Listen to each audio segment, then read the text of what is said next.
Today I'm going to continue teaching on the chapter, The Perfection of Wisdom, the Prajnaparamita, from the book, The JOoL Ornament of Liberation, and the edition that has a commentary by Tranquility Rinpoche.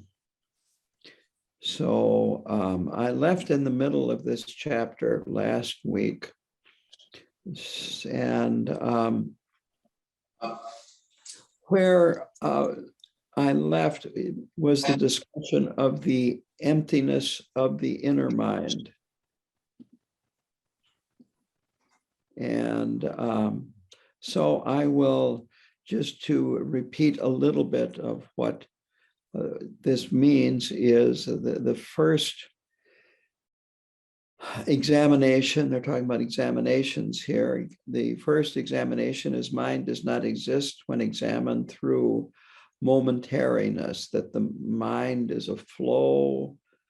It is not a solid thing. It's a succession of instants of awareness. And so that is the first examination, and I covered that already. I'm just kind of reviewing this. The second is mind does not exist since it has not been seen by anyone. And so to do this examination, contemplate where does the mind come from, where does it go, where does it abide, and does it stop? And then to think, has anyone ever seen it? Has anyone ever found it? And so the end result of a thorough examination this way results in that you cannot find the mind. The third is that since there are no objects, no mind exists. And already earlier here in this chapter, there was the examination of our outer objects real, and the conclusion is that outer objects are not real. And therefore, if outer objects aren't real, how can the perceiving mind that perceives outer objects be real either? Or the counter or the opposite of this is if the outer objects were real, then the mind would be real as well, but objects do not exist. So now comes the refutation of grasping at things as being non-existent. So what does emptiness mean? This is the examination here. And is it void? Is emptiness like the horns of a rabbit, which of course have never existed? Is it empty like space? And the answer to all of these is that the emptiness, as talked about in Buddhism, possesses clarity. And because of that, anything can manifest. It is called, quote, the very expression of the nature of phenomena. That's on page 282. And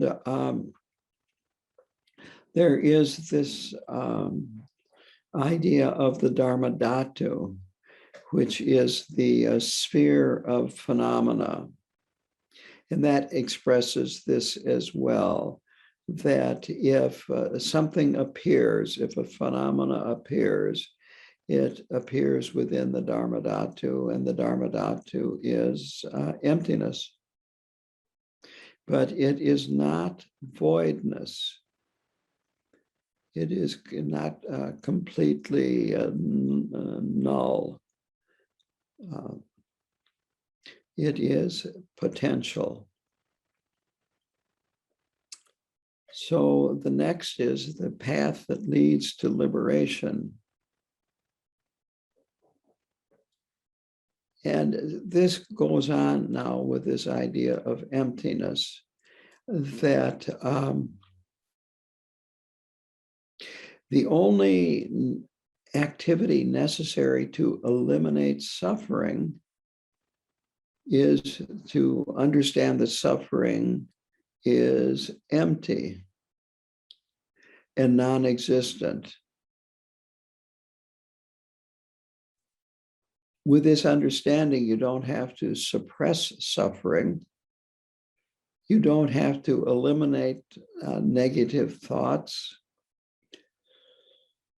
Just understanding emptiness eliminates suffering, and it eliminates all negative factors of the mind, that they disappear on their own because you understand, not from an intellectual basis, but from an experiential basis, that they are coming from emptiness and they return to emptiness and they abide in emptiness. So the point of all of this is that we must continue to cultivate this understanding until it becomes completely manifest. And now I'm going to go into the next chapter after I finish this, and that will continue with this idea of cultivating this understanding of emptiness until we truly experience it directly rather than intellectually. So the next section is what needs to be practiced. So the first point is the practice of tranquility meditation, that we practice shamatha or tranquility meditation in order to make the mind very stable and workable. And when we have this very stable and workable mind, then we learn how to let our mind rest within the emptiness of all things. And this is Mahamudra Instructions. I actually have a very long quote, which I am going to read. And I'm reading it because it's a very profound quote, and it is about Mahamudra. It's on page 284 of my edition of the book. Since the mind is the very expression of the true nature of all phenomena, if we immerse ourselves within that state, then the emptiness of all things is obvious, and also the quality of the clarity of mind is obvious. This clarity aspect of the mind contains all virtuous qualities.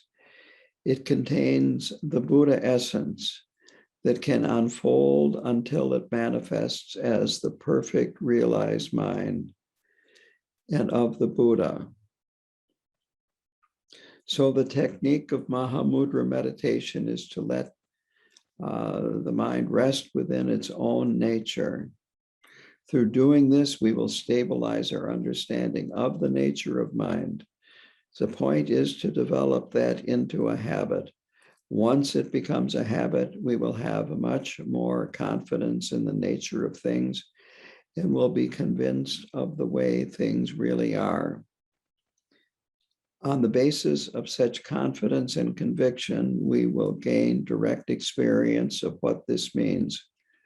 Once this experience is there, it will automatically eliminate all impurities of the mind, all the faults and defects of the mind, and all negative factors that disturb the mind.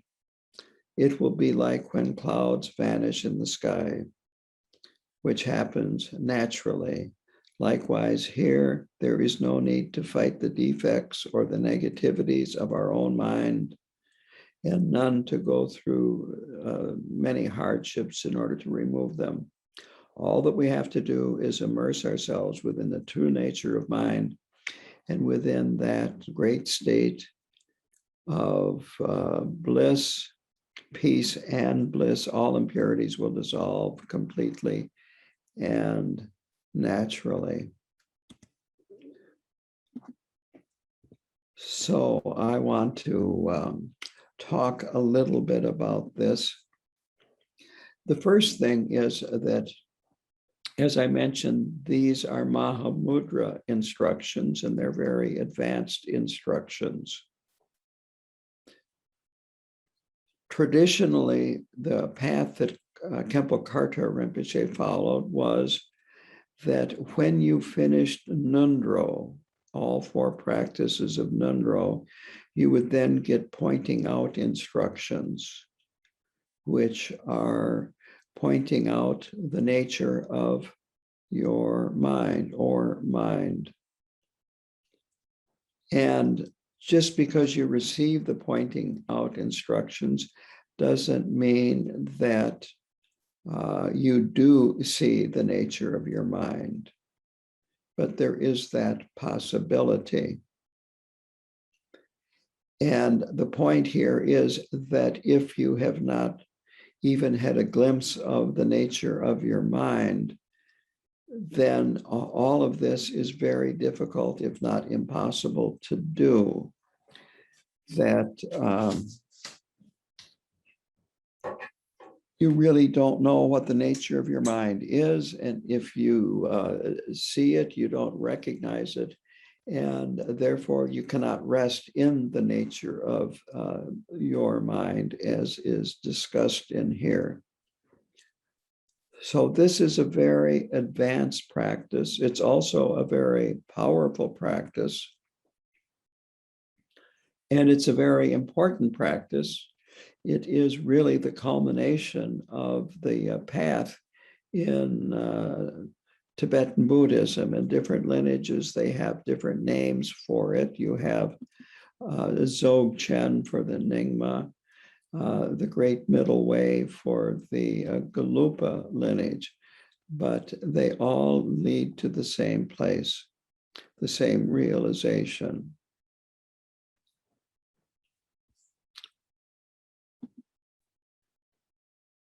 Other than that, I'm not sure how else to explain this, but I guess I'll say a few more things about it. That when we rest in this nature of the mind, once we recognize it and can rest in it, that you do this for very short periods of time, but frequently in the beginning, because as you are a beginner, that you can only rest in that nature for a brief moment, and then your mind gets busy and unstable. So it takes a lot of stability, and it takes a lot of diligence. And this is why pointing out instructions are usually not given until after you have completed the 4 different practices of Nundro. But as you rest in this nature more and more and more, then, as this quote says, that our qualities emerge and develop and become stronger and stronger on their own. We don't even have to, you might say, work to develop them, although that also helps, but they will spontaneously emerge. And when you do have this direct realization of the nature of mind, that is when you attain the 3rd bhumi, which I will go into when I get to the next chapter. So to complete this particular section, what happens when someone realizes emptiness? It is the, quote, great annihilation. That is where all the confusion is gone. You experience great bliss and clarity. You experience freedom from suffering. It is without suffering. There is happiness beyond fear. There is lucidity with clarity. And excuse me, I said the third bhumi, I meant the first bhumi. It is the third path of the 5 paths. Again, I will get into this in the next chapter.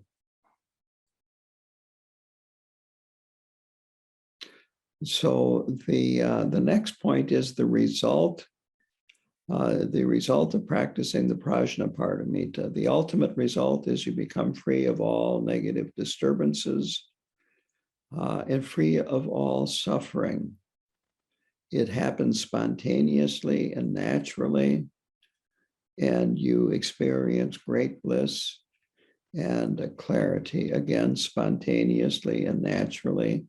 In the short term, your compassion towards all sentient beings grows, your faith in the Dharma grows, and you become highly motivated to practice and progress. Then there is a question and answer session or section, and I really only have one comment to make about that.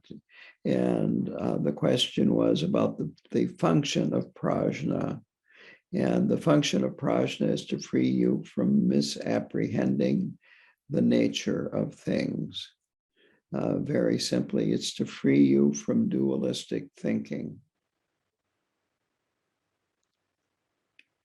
And an answer about Mahamudra practice is that this Mahamudra practice that was just described is looking directly at the essence of mind, and sometimes the essence of thoughts. The question was about once you get cognitive understanding, then you practice nundro. And so I thought it would be good to talk a little bit about nundro at this point. Khenpo Karta Rinpoche was quite traditional, and he would encourage his students to start nundro fairly early in their, after having taken refuge. And this is very traditional. Nundro literally means that which goes before, and it goes before Mahamudra practice. In fact, it's called Mahamudra Nundro, if you read the entire title on the text. And it is, it has 4 parts. I'm going to go over it very briefly. The first is going for refuge. And the going for refuge part, there is a refuge prayer that you repeat. And you do a lot of prostrations while you're repeating the prayer. And there's a liturgy and a visualization and so forth. But for a Westerner, this is the way I would describe it. Taking refuge, like the refuge ceremony, is a bit like a wedding. And a refuge and repeating the refuge prayer and doing the prostrations and so forth is more like a marriage. Sometimes it's very nice, and sometimes it's very difficult. But it is a way of really deeply understanding going for refuge. And then the next part is, now that you have really deepened your commitment to refuge in the three jewels, the Buddha, the Dharma, and the Sangha, as well as the three roots, the Lama, the Yidam deities, and the protectors. Now you need to purify yourself. So there's a Vajrasattva practice to purify our negative karma. And that too requires a lot of repetition of the Vajrasattva mantra. And then when you complete that, now you are ready to make offerings to the three jewels. And so there is a mandala practice where you make offerings. And the reason for that is to accumulate merit, to accumulate virtue. And then once you have accumulated enough merit and virtue through that practice and through lots of repetition, the next is a guru yoga, where you are joining your mind with that of the guru. And when you complete that practice, then you are considered suitable for receiving pointing out instructions. But again, just because you receive the pointing out instructions doesn't mean that you will, you might say, get it, understand it, actually see the nature of mind. And if you do, it's probably just a glimpse, and you need to work diligently to have a more stable experience of the nature of mind. And so that paragraph that I read is kind of what happens after you complete Nundro and have gotten pointing out instructions and now are working with Mahamudra practice.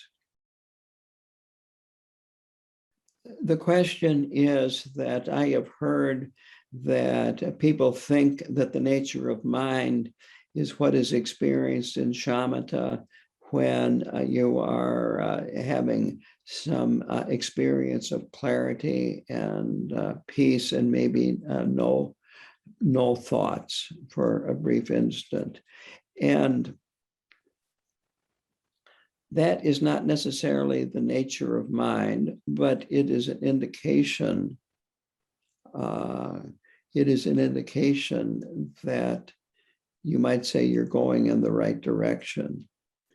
But if you grab a hold of it and think this is it, that totally stops the progress. And so it's good to understand that any of experiences that you have when meditating of non-thought, of bliss, of clarity, and so forth, are temporary. And obviously they're temporary because you're not having them now. And the nature of mind is not temporary. And so it just is an indication you need to keep on practicing. And also it's good to talk to your guru or your lama about these experiences so that you can use them in a positive way to progress. Well, now I am going to start chapter 18, which is titled The Aspects of the Five Paths.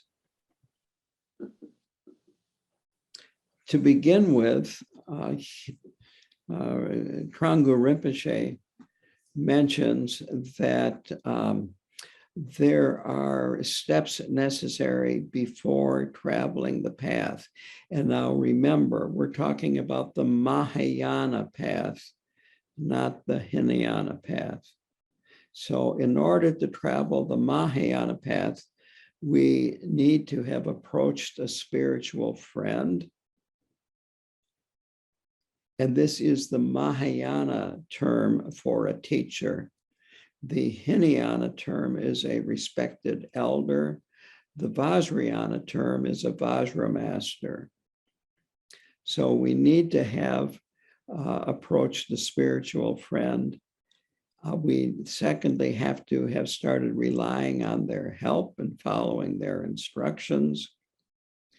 The third is that we are ready to take the Bodhisattva vow or have taken the Bodhisattva vow and to begin working towards enlightenment for the benefit of all sentient beings, as opposed to working for enlightenment for our own benefit and to reduce our own suffering. And of course, the practice on the Mahayana path is the 6 paramitas. And that's why we've discussed this already, because all of this is a prerequisite for what is to come here in this chapter about the 5 paths. And these 5 paths explain the results of practice and what one accomplishes. I'm also going to borrow some teachings from Khenpo Karthar Rinpoche's book, Dharma Paths, as I talk about these, because Trungpa Rinpoche is very brief in discussing these.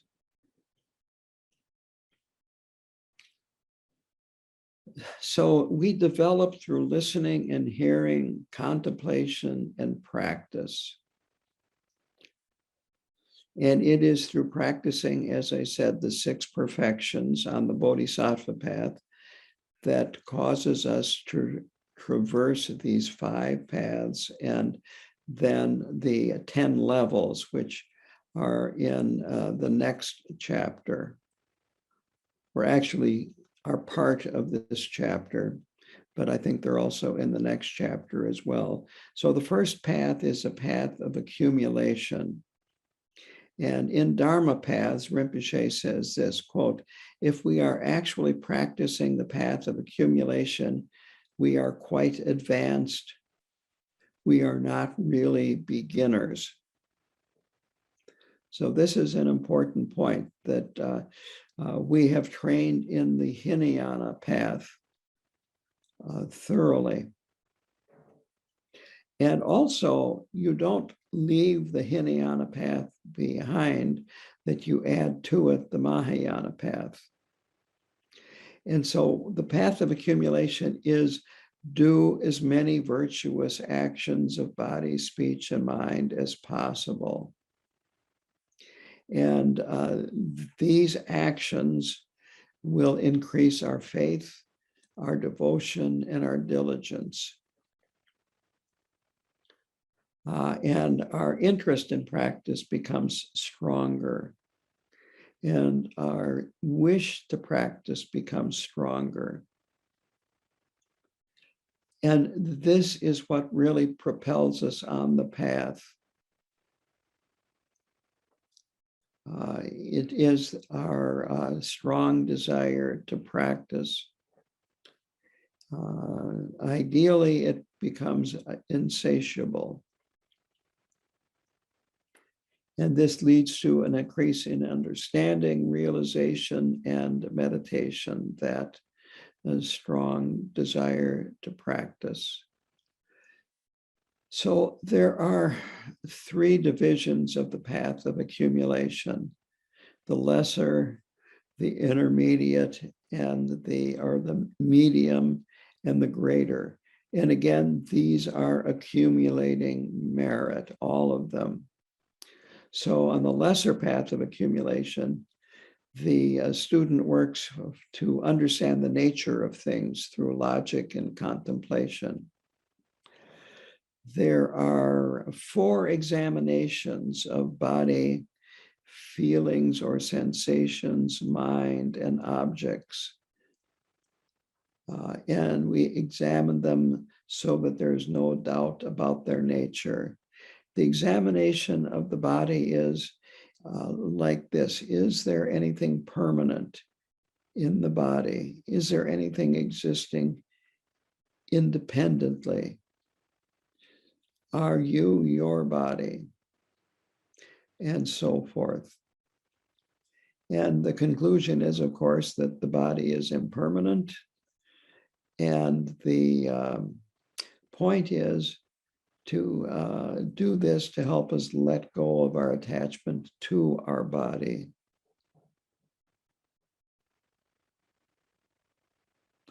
Our body is very useful in terms of helping us travel the path. But on the other hand, if we become attached to it, it can be an impediment. And part of this analysis of the body is to deconstruct it into smaller and smaller parts, into hands, fingers, feet, arms, stomach, heart, tissue, blood, molecules, atoms, subatomic particles, and so forth, until you find that there is really nothing there at all. So the next is the examination of feelings or sensations. And here the contemplation is, do pleasant feelings last? Do they come from within or from outer objects? Can a pleasant sensation become unpleasant? Can a friend become a foe? And so the conclusion is that clinging to feelings cause suffering as they are impermanent. And this can help us let go of attachment to material possessions.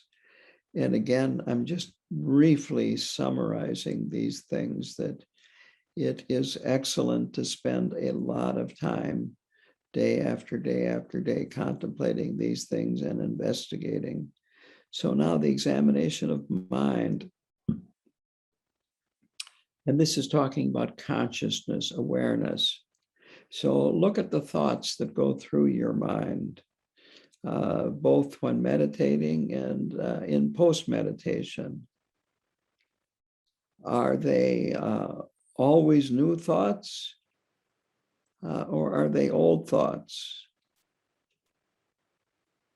Can an old thought return? Or is it a new version of the old thought? And the same with emotions and moods. The point being that our thoughts don't get recycled, that they are always new thoughts, even if it's the same theme.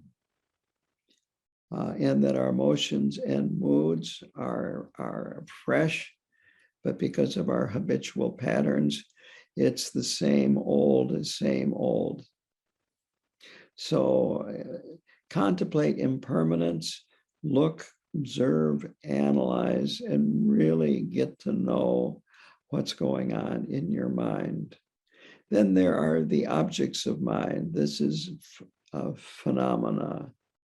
And if we look at phenomena, we will find that they are impermanent, they are constantly changing, and that they are unreliable because of impermanence and their constant change. Now here is a quote. Again, this is from Dharma Paths. The aim of this meditation on impermanence is to free ourselves from attachment to our physical body, our sensations, to the existence of the mind and the existence of all the objects of the mind. And this really goes back to what was talked about in the previous chapter about emptiness.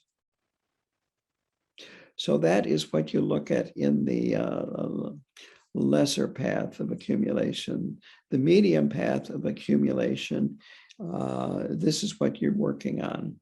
The student works to accomplish positive qualities through virtuous actions of body, speech, and mind. And there are 4 ways of perfecting oneself. First of all, purify accumulated negative karma from the past. Second is avoid repeating the actions of body, speech, and mind that accumulated the negative karma. The third is to continue positive actions that you practiced in the past.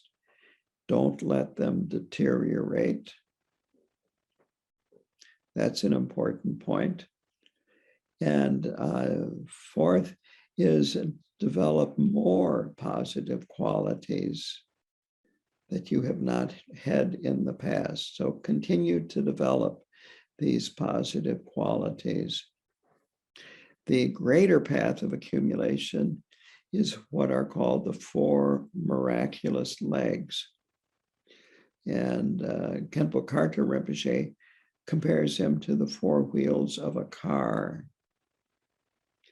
That if you have one wheel missing on a car, the car doesn't go anywhere.